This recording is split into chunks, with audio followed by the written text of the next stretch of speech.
BaseballTalkRadio.com presents MLB This Week. It's the MLB This Week podcast with Rich Baxter and Gary Mack talking all about baseball.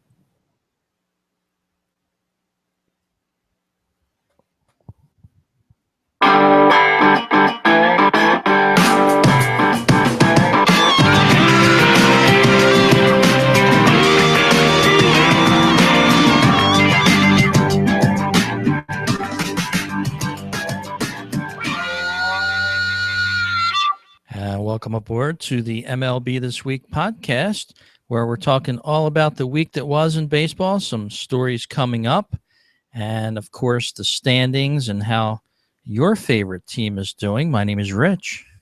And I'm Gary. And Mr. Baxter, it's good to see you again.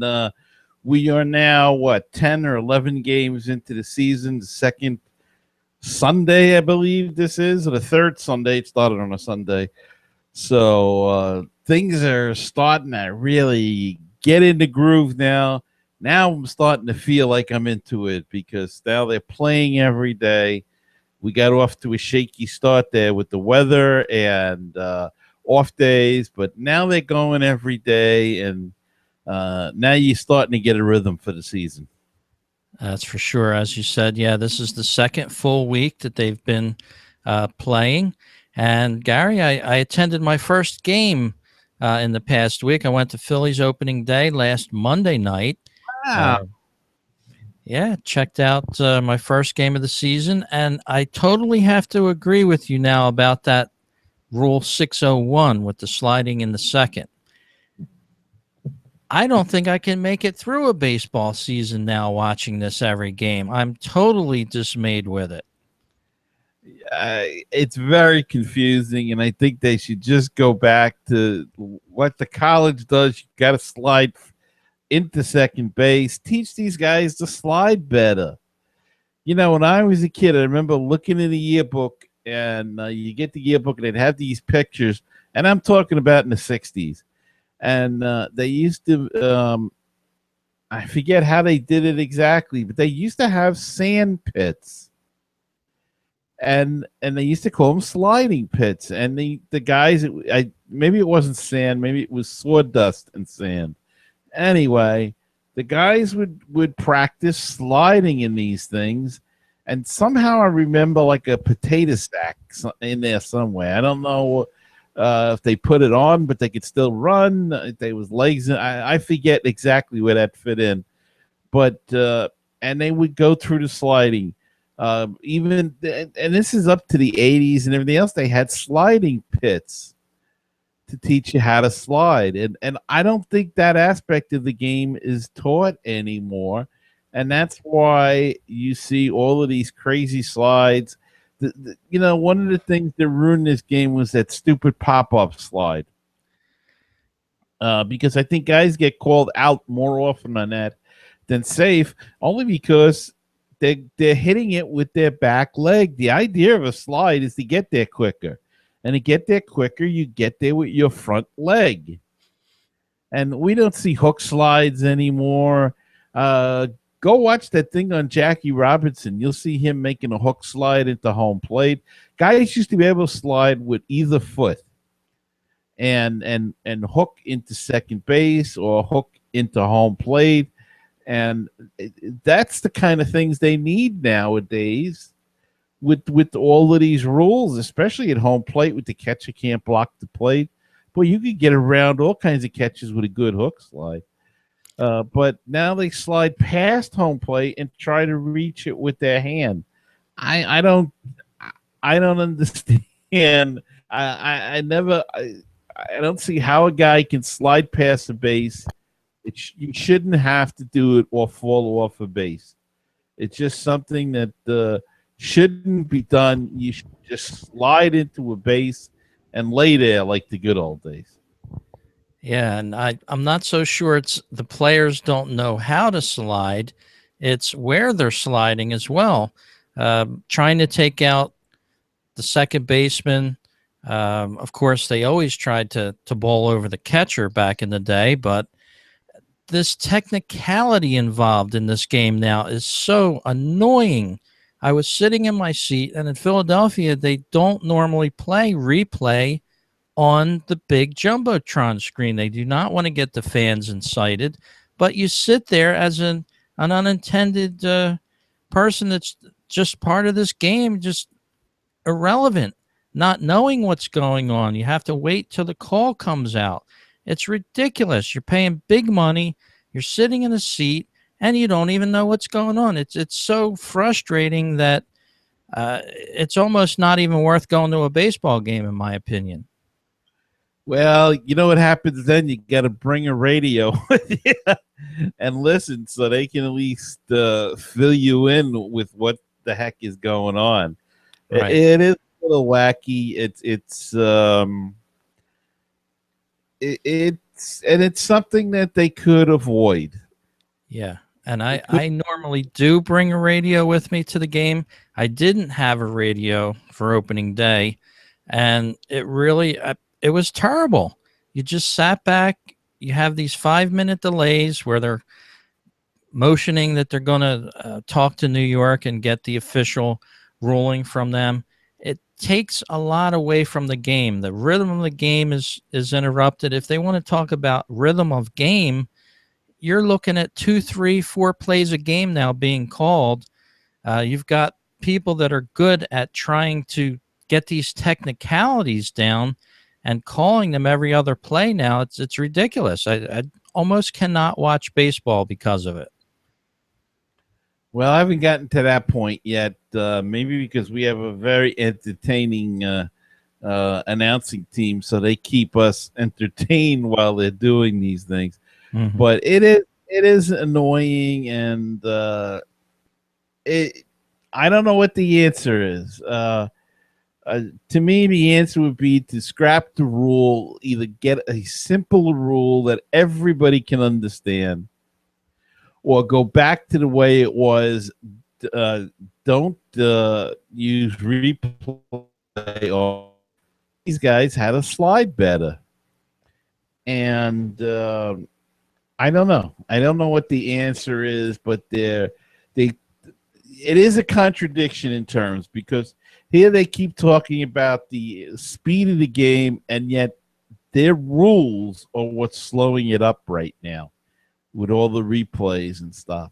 And I understand the point behind it, but we may get to the point where they're going to have to take away. Yeah. Yep. And it almost seems like you're playing the game for television now. These close plays at first, they shouldn't waste too much time on them, I don't think. Maybe if it's on the 7th inning on, maybe they want to take a look at it. But these close plays at first anymore are even very annoying. Safe or out, most of the time the umpire does get the right call. It's just not very entertaining to me. I may be in the minority on this. I don't know. Maybe our listeners can weigh in, let us know how they feel by sending us an email over to talk@MLBThisWeek.com.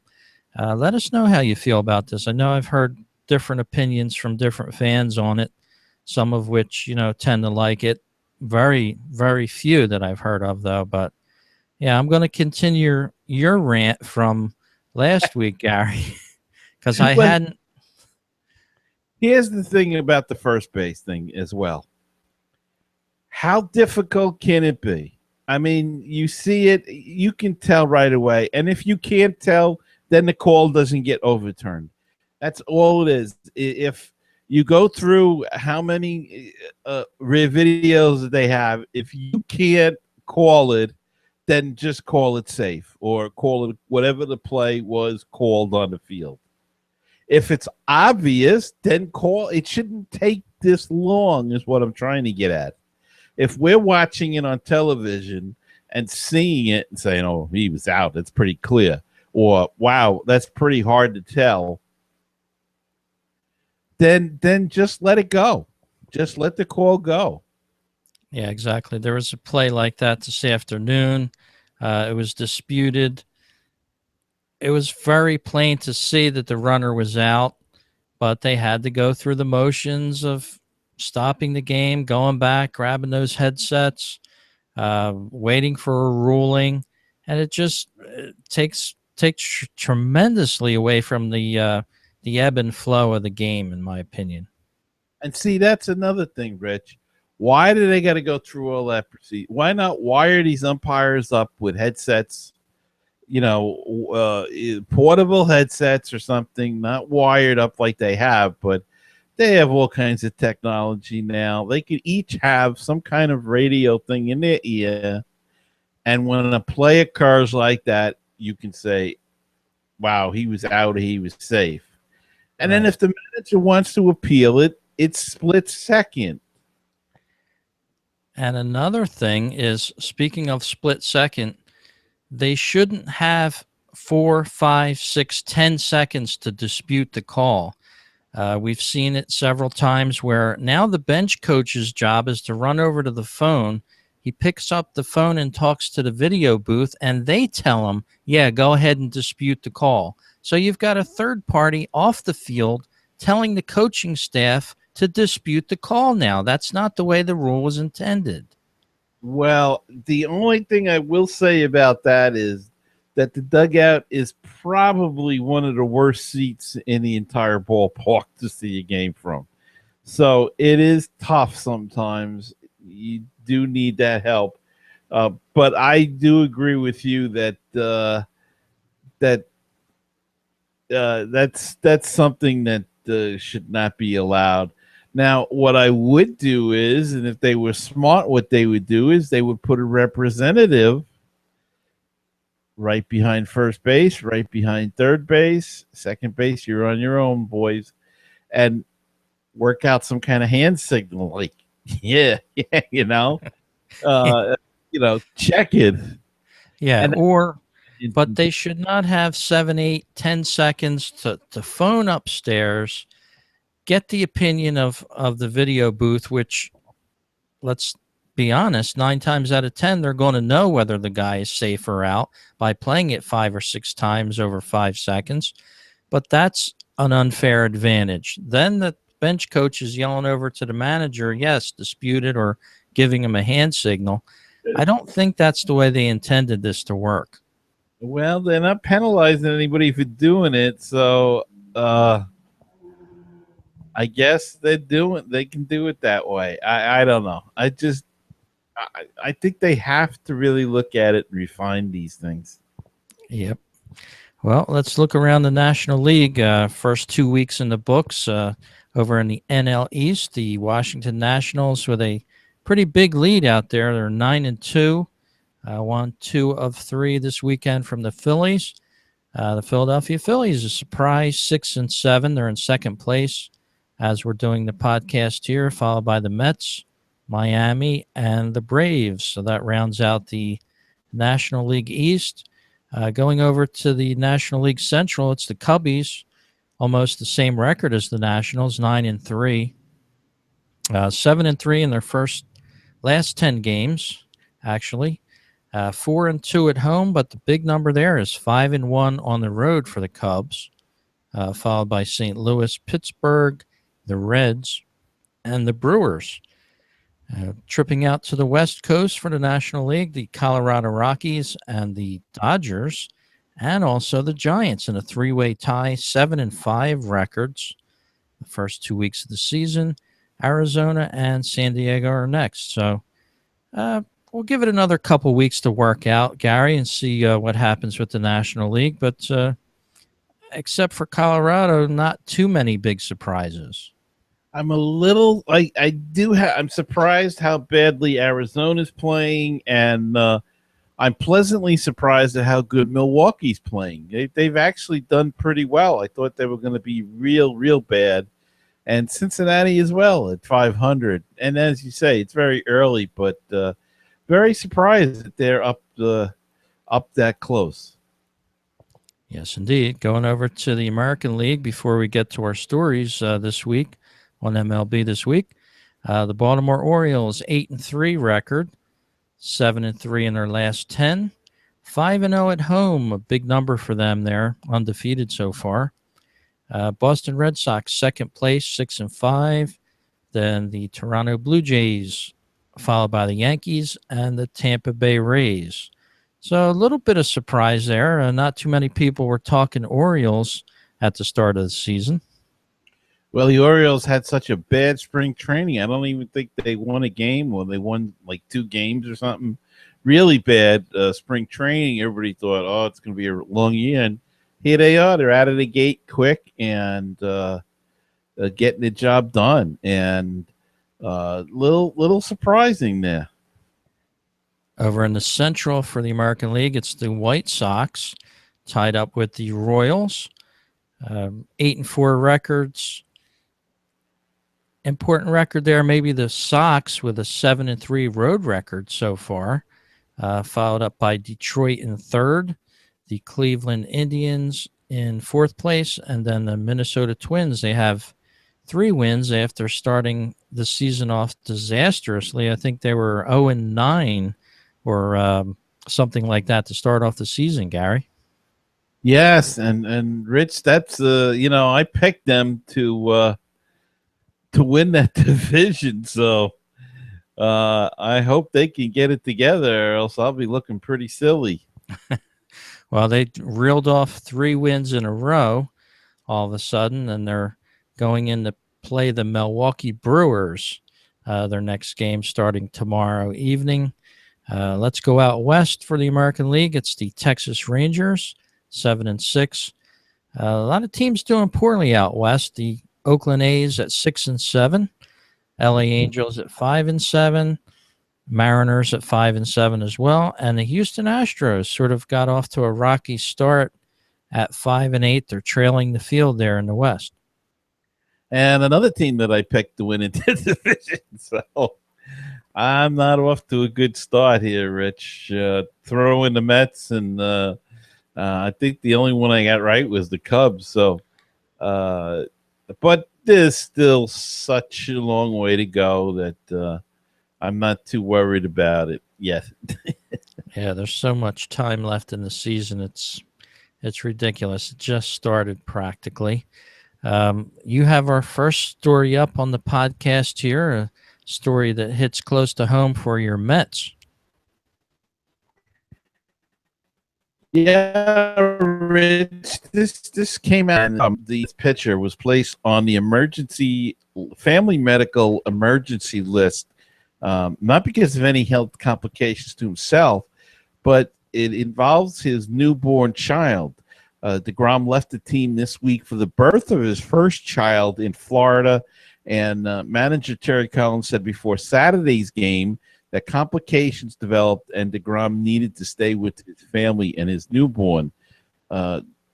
Collins said that the team's thoughts are with DeGrom, his wife Stacy, and son Jackson, who was born on Monday. Collins added he's spoken with the pitcher every day. Now, we do not know what the complications were with the newborn baby, but word is today that he has improved tremendously from whatever was afflicting him, and there's a good chance he may go home tomorrow. So we're all keeping our fingers crossed in New York for the latest, as some people are calling it, the baby. But Jacob deGrom's little boy, his newborn baby boy, and apparently it's coming. Whatever was going on is going away, and a company is getting better with him. So he'll more than likely, hopefully, come home tomorrow, and DeGrom will be able to make not his next start against the Phillies, but the start after that. So that's good news. We end with some good news in that story. Yeah, and the interesting thing is that DeGrom still planned to throw pitches while he was on leave in Florida. Supposed to have thrown 40 pitches in a bullpen session today. And he did throw the 40 pitches today. He came out of it okay. So it's nothing to do with him. He did have a little sore muscle, but he's fine. He's just mentally and physically exhausted, I think the story went. And obviously for good reasons. And you worry a lot, and it's the firstborn, which is always very tough. So, but apparently things are picking up in a positive manner. So hopefully the young boy, the baby, will be okay. News there, some improvement there with Jacob deGrom and family. Well, from that family story, Gary, to our next family story, so to speak, here on MLB This Week. And this one happened first time I think I've ever remembered hearing something of this in the past week in baseball. The story really caught my eye. There was a game between the Colorado Rockies and the San Francisco Giants in Colorado, and a family was attending that game there. They had some great seats in the outfield that were 9 rows from the field, and the father thought that he would catch a home run baseball during that game in the outfield, and that's exactly what happened. But it happened to be hit by the San Francisco Giants. So, as happens in many stadiums across baseball, when you catch an opposing team's home run, the gentleman decided that he was going to throw it back onto the field. So, upon catching this home run ball, he just stood up and threw the ball back onto the field. And what he didn't realize was that it's against the rules at Coors Field to do that. In fact, immediately afterwards, he was approached by security, and his entire family were asked to leave the stadium. So you've got a guy paying big money to go to a baseball game. It was his first baseball game that he's ever attended. Had a couple of kids and his wife with him, and here they are thrown out of the stadium by security with no way to get back into the ballpark. And, that's his first foray into baseball. Just a bit of bad luck for him, Gary. Well, and I believe I read that it's a Major League Baseball rule. So I don't know how they do it in Chicago, unless they just look the other way. But I can understand part of it in that you don't want an errant throw hitting a player in the head or something. And probably the rule they use that you cannot throw any object onto the field, and the baseball is another object. But, I mean, really, there's a difference between throwing out a rowdy drunk guy and a family of 4 or 5 for the day. I don't know, but a rule's a rule, I guess, and if that's the rule, you got to abide by it. Yeah, and I don't think it's a nationwide rule with the MLB. I know in Philadelphia, for example, that's been a long-standing tradition since the new stadium opened. It didn't happen very often with the old stadium, Veteran Stadium. Any ball that was hit out into the stands was generally taken home by the person that caught it. Right. But in the new stadium, they've religiously throw the ball back when it was caught from an opposing team. So, yeah, it's just a tough luck there. Obviously, in Colorado, you can't get away with it. Some pictures online of the family. They were so happy to be there at the game, had their Rockies hats on, and then, booted out of the stadium. So, tough spot there. Maybe somebody in the Rockies will give them a second chance, maybe give them some tickets to go to another game. I haven't read that yet, but maybe somebody there will do something like that. Yeah, I hope they make it right by them. Again, it is an object, and you're not supposed to throw objects back on the field.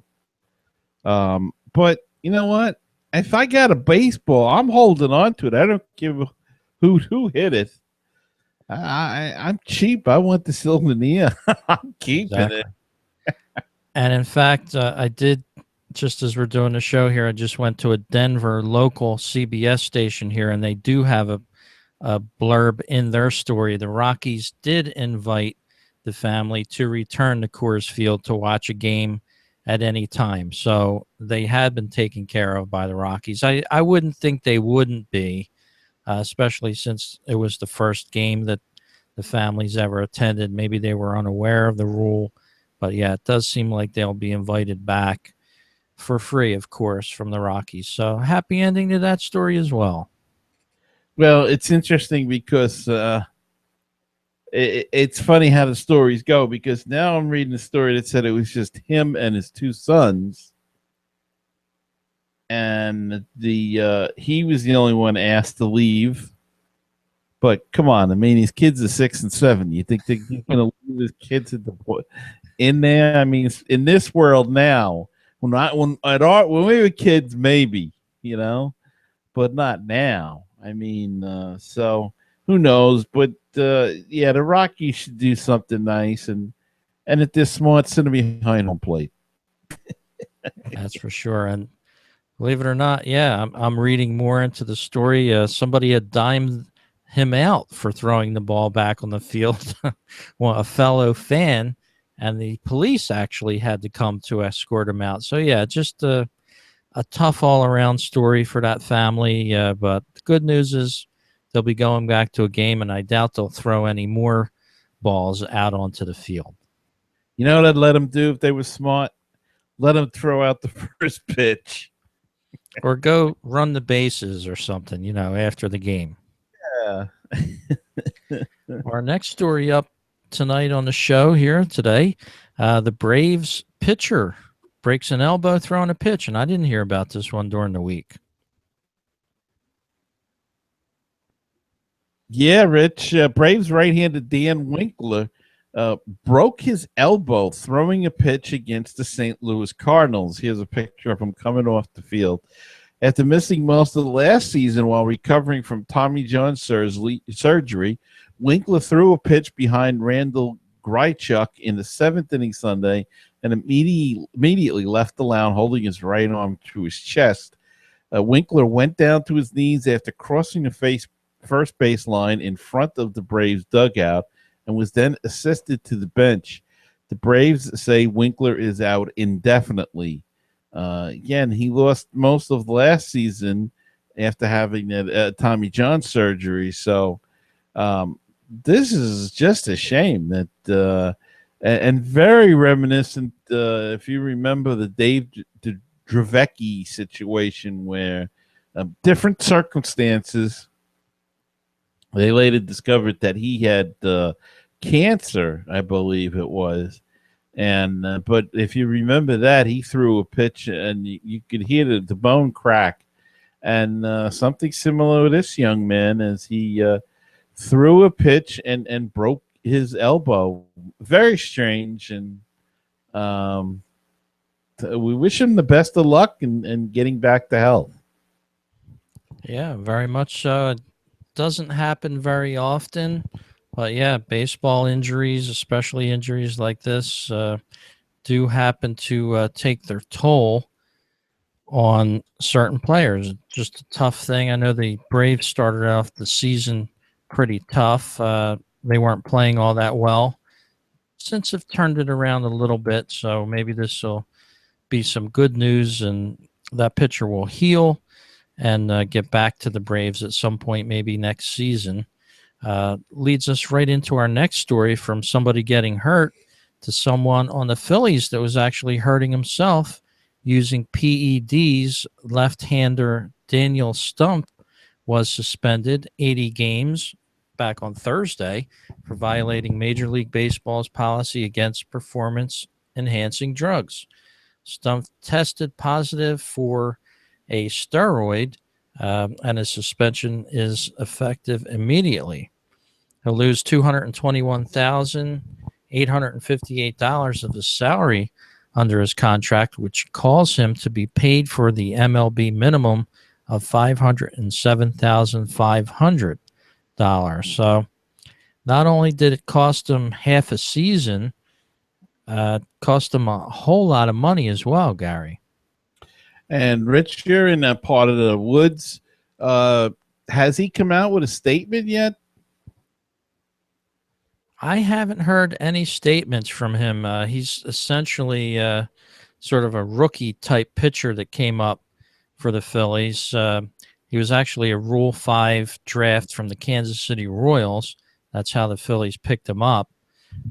But so far, I haven't really heard too many statements from him, whether or not he's pleading innocent still or whatnot. But he was the 5th player suspended this year under the big league drug program. So a lot of these players know about these tests that are well known amongst baseball players, but they're still looking like they're going to go out there and try to go around the rules, so to speak, even if it's by accident. Some of these players are claiming, not to know about this, but yet the stuff is in their system.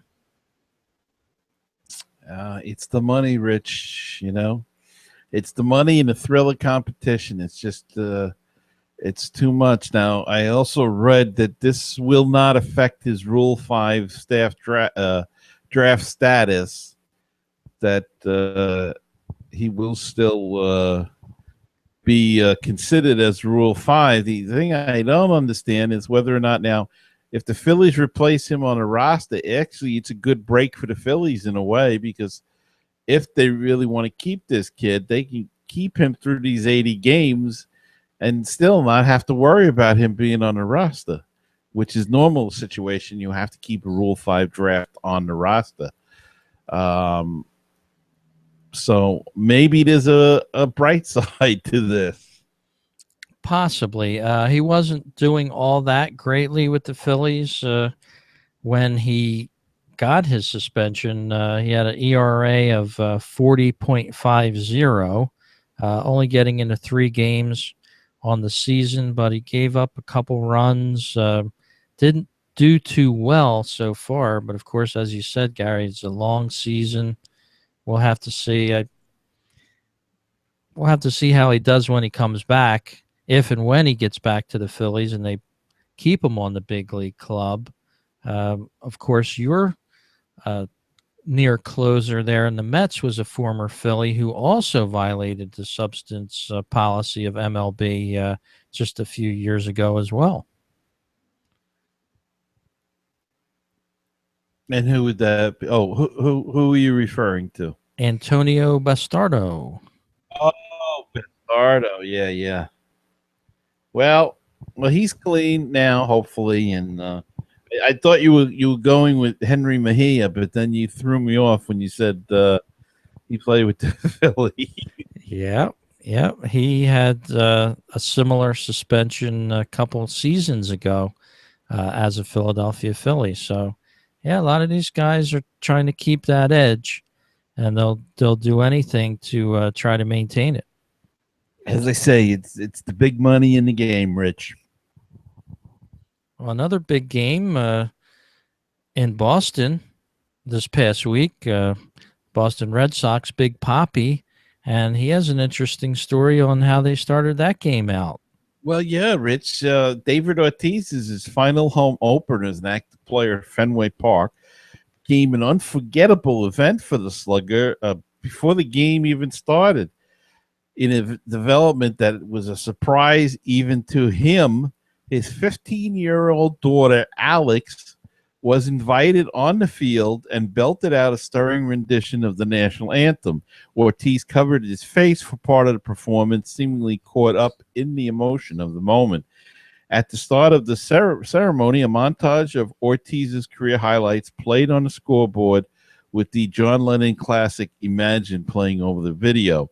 Joining Ortiz in a collective first pitch were fellow Boston sports icons Bill Russell, Bobby Orr, and Ty Law, who won 3 Super Bowls with the Patriots, rounded out the impressive quartet. So a nice touch there, Rich, on his final home opener, getting his daughter to sing out the national anthem. Very cool. Big Papi touring the stadiums for the last time this year.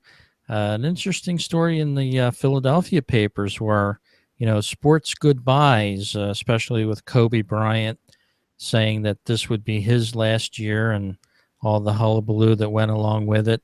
Sort of compared some of the older players that never announced that they were leaving the game, even though they were great players, and contrasted that with some of these new type players, the Derek Jeters, the Kobe Bryants, that have announced that, this will be their last season. So pretty interesting there. And another interesting thing that happened in baseball this week was the first game that was supposed to be broadcast in 4K, which is 4 times the resolution of HD television, was supposed to have taken place this past week, but it actually was canceled. There was technical issues with it, but DirecTV is trying to broadcast up to 25 Major League games this season on the new 4K format, which is ultra high definition television. So that was supposed to be at some point this week, but again, due to technical issues, they weren't able to do it. So this is the future of television, Gary. We're getting more high def. Maybe they'll be able to see those replays a little better in New York. Yeah, maybe indeed, Rich. If they can afford it, they may not be able to afford it in New York. Who knows? So we're still awaiting the first broadcast in 4K in the United States. Now in Canada, Sportsnet, which is a Canadian sports channel up there, is airing all 81 Toronto Blue Jay games, the home games, I believe, in 4K this season. So very interesting there how television has changed over the years. We used to have to put up with, back in the day, black and white in the late 60s, early 70s. Then we went to color, of course, and not a great resolution, but then we eventually got to the HD televisions, and now we're moving into the 4K realm. So interesting there as baseball tries to keep up with the broadcast technology, and we'll see how this story goes for their second attempt to broadcast a 4K game here in the States.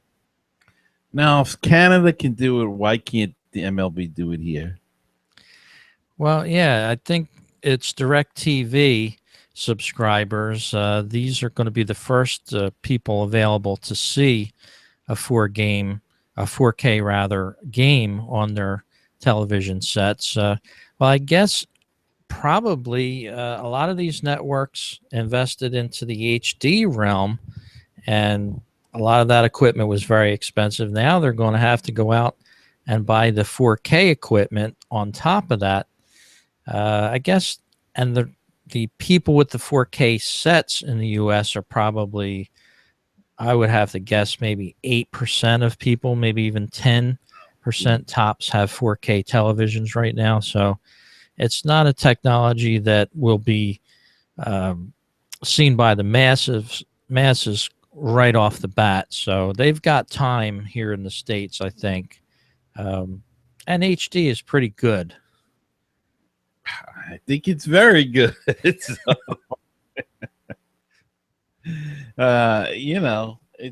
as good as we got right now. I mean, the mass majority don't, as you say, doesn't have the 4K. So, and then where does it end? I mean, how much sharper do we got to get?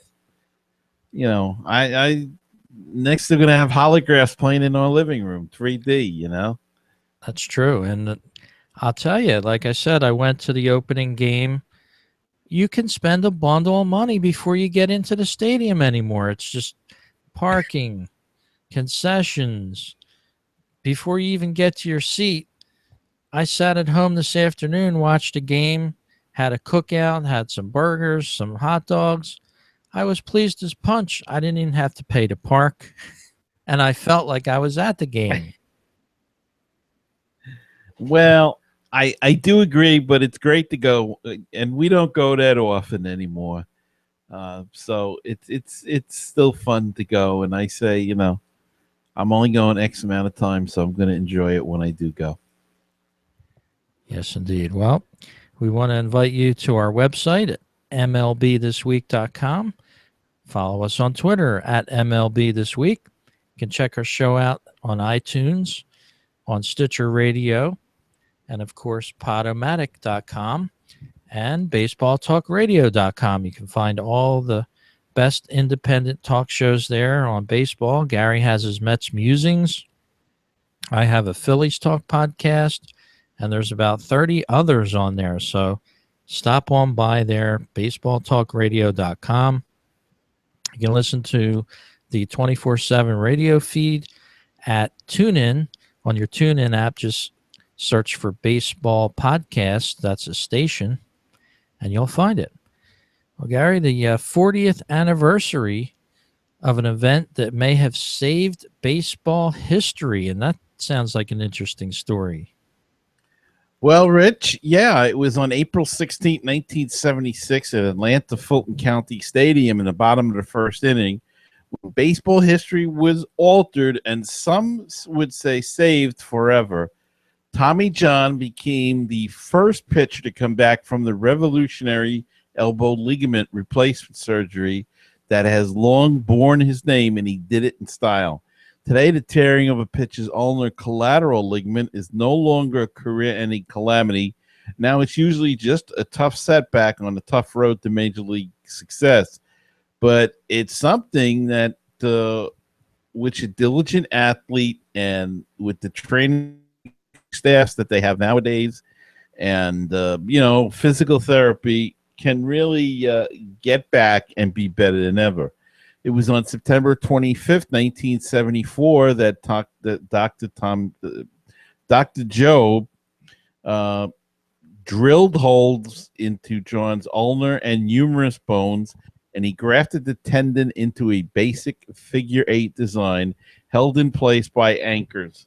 It took 4 hours, and on April 16, 1976, Tommy John pitched in a major league game again and threw 5 innings of 3-run ball in a loss to the Braves, and he finished 10-10 with a 3.09 ERA that year and went on to win 154 more games in his career. So just a pioneer in the surgery and the first pitcher to try it.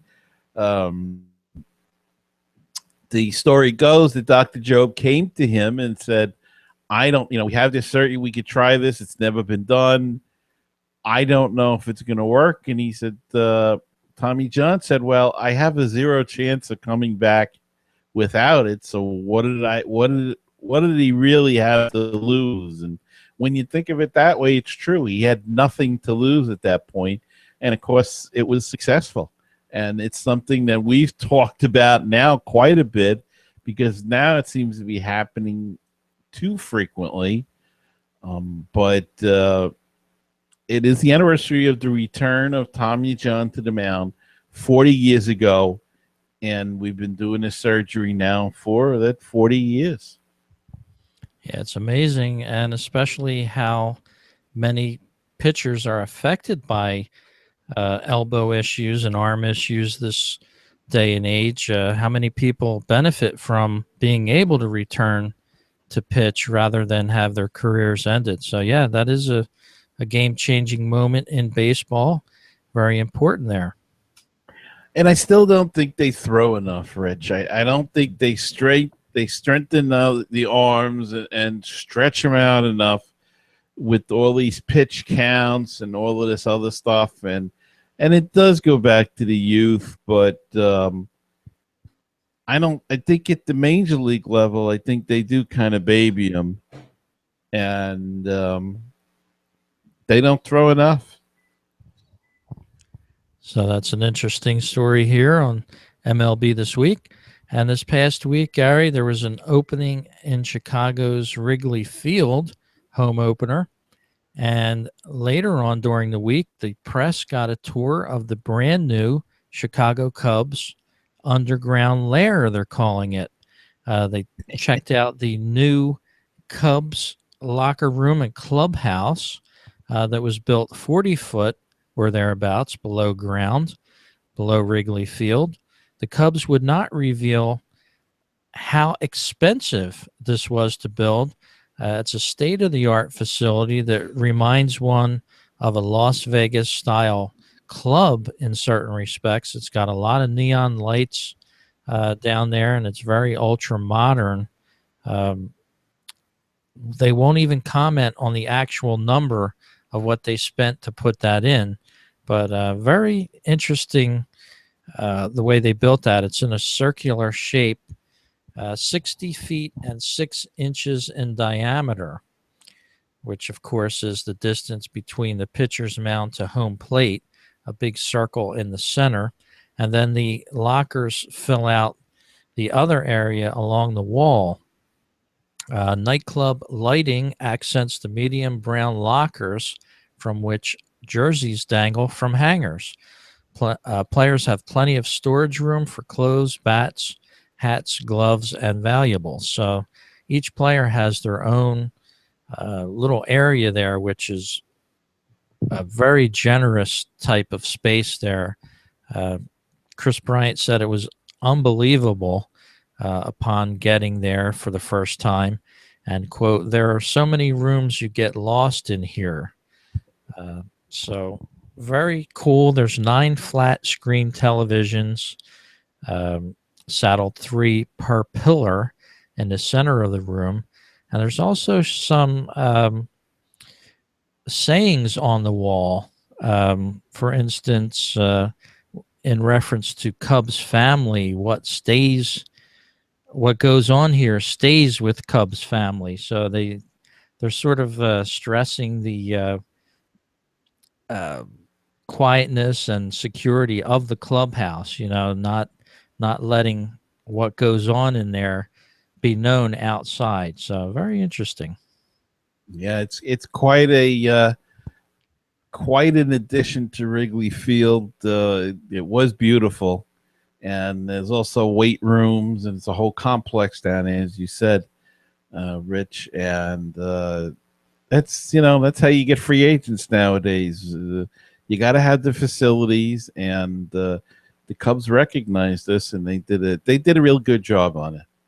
Yeah, there's a pair of glass doors that lead to a dining area, and then to yet another room, which is the players' hangout, where they can play air hockey, ping pong, things like that.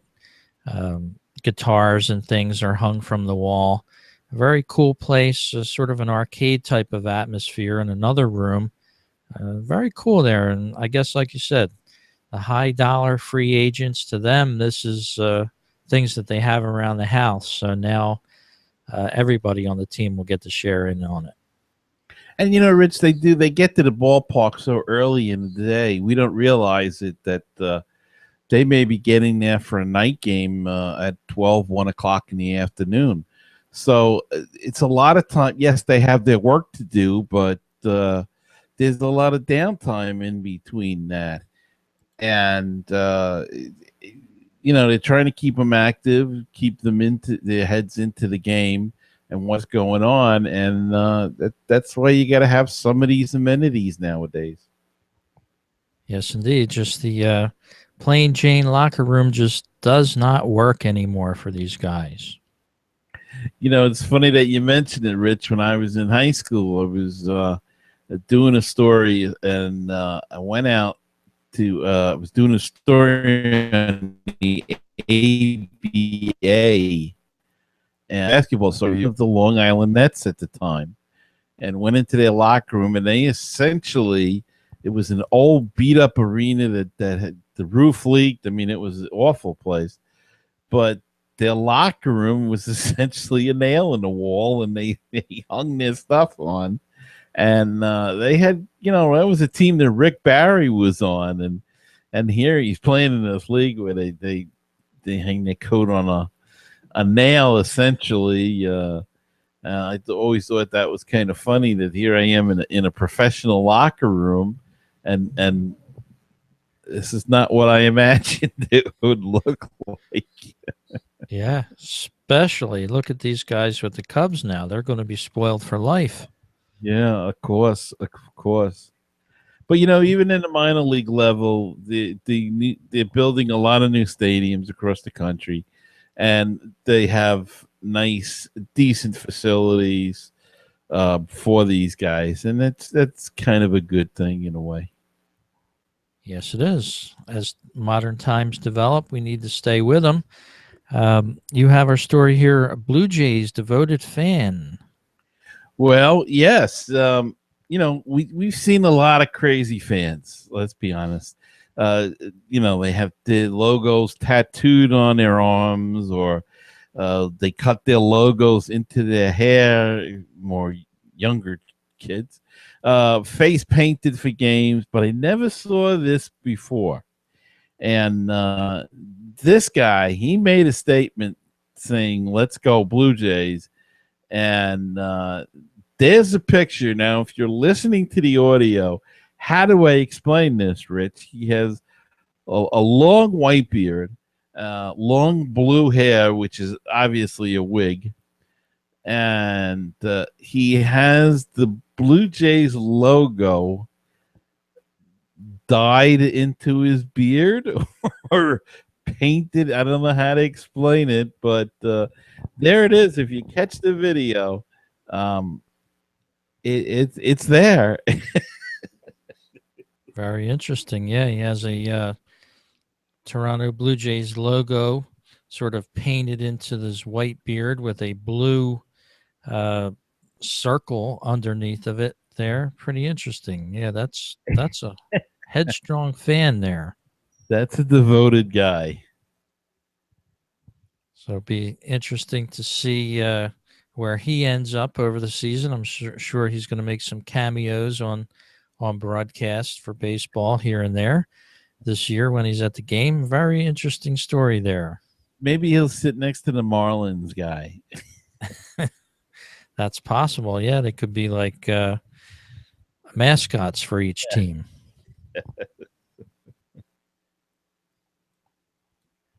Well, I think we have one more story on the show here before we call it a day for this 89th edition of MLB This Week, and it's quite a doozy as well. Yes, Rich. Obviously, a couple of baseball fans. You were talking about being at the game and being getting a little bored waiting for the call. Well, these people took their boredom to a completely different level at Progressive Field, where the Mets and the Indians were playing. Yesterday, during the Mets-Indians game, this couple came up with the genius idea to go up, I guess you'd call it the Bob Uecker seats, way up on the top of the section where no one else was sitting, and they figured that they wouldn't be spotted by either stadium's security or a perturbed fan who snitched. But somebody caught them, and they were actually having sex in the ballpark up on the top. It's a little hard to see, but it's a first that I've heard about. A couple having sex in Progressive Field. Maybe that's why they call it Progressive Field. I don't know. Yeah, that could be. I've heard bits and pieces of that going on in Toronto, of course, where they have the hotel built into the stadium. Right. But yeah, I've never seen that myself either. And I did not hear that story during the week as well. Yeah. Well, it just happened yesterday, so. Very interesting there. Of course, yeah, you're never alone in the stadium, no matter where you are. And especially in this day and age where everybody has a camera with them on their phones at all times, folks, you're not going to get away with anything. Well, that was an interesting way to bring out our show for this week, for the 89th edition of MLB This Week. Again, we want to let you know you can stay in touch with us here. You can go to our website, MLBThisWeek.com. We have a place where if you have a microphone or a webcam connected to your computer, you can leave us a voicemail. Let us know what you want to talk about during the show. Give us your opinions, so on and so forth. We'll try to get it on the show as well. And Rich, if people would like to help in keeping this podcast going, I urge you all to check out our Patreon campaign at patreon.com/MLB this week. It's there to help us, to support us, and to keep us going. If we need new equipment or whatever, and hosting fees and all of that. So please check out our campaign at patreon.com/MLB this week. And thanks for listening to this episode. Yes, thank you all for listening. And that's just $1 or $2 a month we're talking about. That's all it would cost you. That's all we're looking for. So please stop by our Patreon page. And Gary, have a great week. We'll talk again on our 90th episode just next week on MLB This Week. And Rich, we're getting close to that big 100 that's coming soon. See you then. Can't wait.